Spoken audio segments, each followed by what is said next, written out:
Good morning, everybody. Off to work again in beautiful sunny Bakersfield. This morning when I turned the key on, I happened to glance down and see the tripometer got 66 miles on it. I would have had to have stopped for gas yesterday if I still had the little peanut tank on there. But I just got to roll right on by the gas station. Now that's going to be a thing I got to figure out how many miles per gallon I'm going to get now that I have the Cobra FI 2000 Power Pro on there. Oh, and that's another thing. One of the guys pointed out that I've been saying the Cobra 2000R, which is the older model silver one. What I ordered on the ad, it said the FI 2000R Power Pro. On the invoice it said the FI 2000R Power Pro. But when you go to Cobra's actual website and you look at the box and all the paperwork for it, they leave the R out. So it's just the Cobra 2000 or Cobra FI 2000 Power Pro. It's the black one. And when the way they spell power, they leave the E out. So just a little bit of info in case any of you are thinking about getting one, so you don't screw up and get the wrong one. I did not get the silver one. So anyways,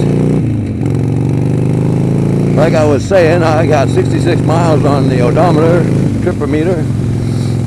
I would have usually had to have stopped for gas yesterday on the way home, but I didn't. That was really kind of nice. Got to just enjoy the ride home. And I'm getting to enjoy the ride to work without having to worry about stopping for gas. I am going to have to figure out what my miles per gallon is going to be. Average out over a couple of tankfuls, so that's going to take a bit. I'm going to go on a basis of with before I was getting right around 42 miles per gallon. So I'm going to start with that. See if the Cobra Power Pro has made a difference or not. And I'm going to wait and see how far I get before the little idiot light comes on, so I know what my range is. Because it's going to be different for everybody depending on whether or not you use a tank lift. If you don't have any tank lift at all, the tank sits down lower in the front, which means the fuel pump, which sits in the middle of the tank, will pick up more gas. The higher you jack the front of the tank up, either with a 1-inch, 2-inch, or 3-inch lift kit, the further back in the tank the gas will sit away from the fuel pump. And the fuel pump won't be able to pick it up. So you'll get a shorter range. Just one thing to think about when you're putting on a tank lift. Now if you got the older style bike that's just carbureted with the petcock in the back, you don't have to worry about that. It's just the newer FI models that have the fuel pump up in the middle. That's nice. What is that, 55? Didn't get a chance to look at it that close, but I think it's 55. We got lots of nice old cars running around Bakersfield. So I am just enjoying the heck out of the Sportster. It's like night and day, the difference it feels now. And I tell you, it's got to be putting the fuel processor on and moving the seat back. Okay, excuse me, I'm coming through. Thank you, thank you, thank you. And I like the little manual idle control down there by the air cleaner. Gives me something to fiddle with while I'm riding. Reminds me back in the old days of my old chopper, my panhead I had. It had a choke on it. You had a little thumb thing you had to flip up and down. I think it had like 4 or 5 positions on it. been a long time ago, so I don't remember. But you always had that thing to fiddle with. And I'd always be fiddling with the air fuel mixture knob on it.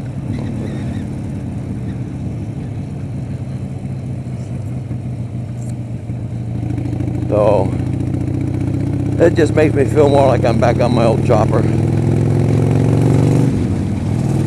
And yes, I do miss it. It's been a long time ago. I found out my old chopper, I had to sell it back when I had my back injury. And I sold it to my sister's boyfriend. I talked to my sister, see if I could find out if he still had it and where it was at. Excuse me a second.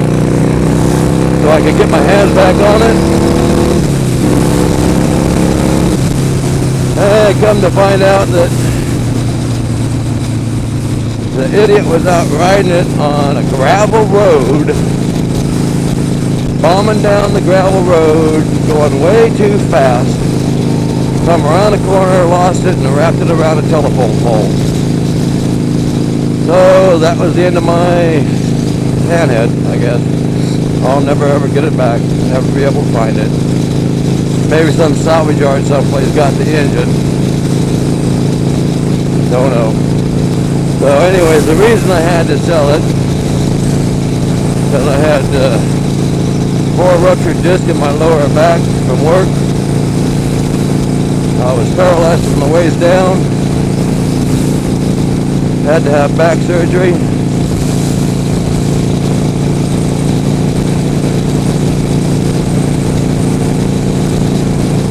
And was finally able to get the use of my legs again.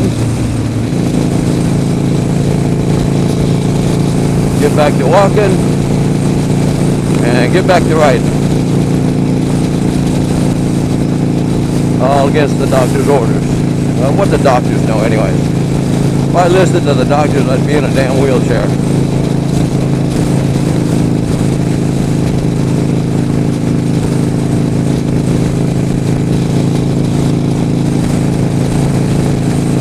They're just all out for a nice early morning punt, I guess.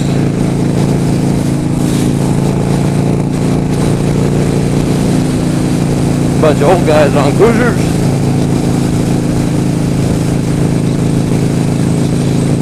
They can't tell what I am with this full face helmet on, how old I am or anything. So they probably think I'm some young punk on a Sportster bombing down the freeway. Yeah, that's what I feel like. Well, that's about pretty much all I got to talk about this morning on the ride in. I'm just going to shut up and enjoy the rest of the ride and watch out for the CHP.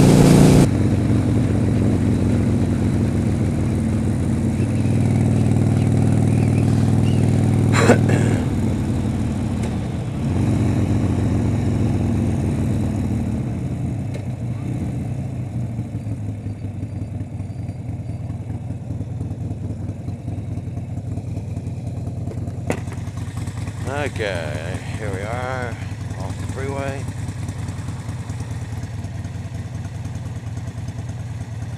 Crank the idle down just a bit.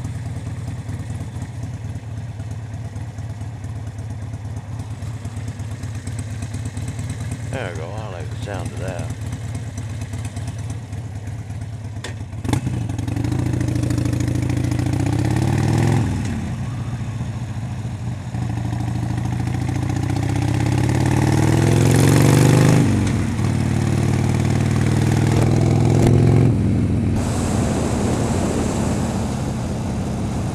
Yep, that BPD officer turned left and is coming up behind me. Oh, I don't know why. I'm not doing anything wrong. Maybe he just wants to look at my bike. Well, he's going to have to come in here to do it.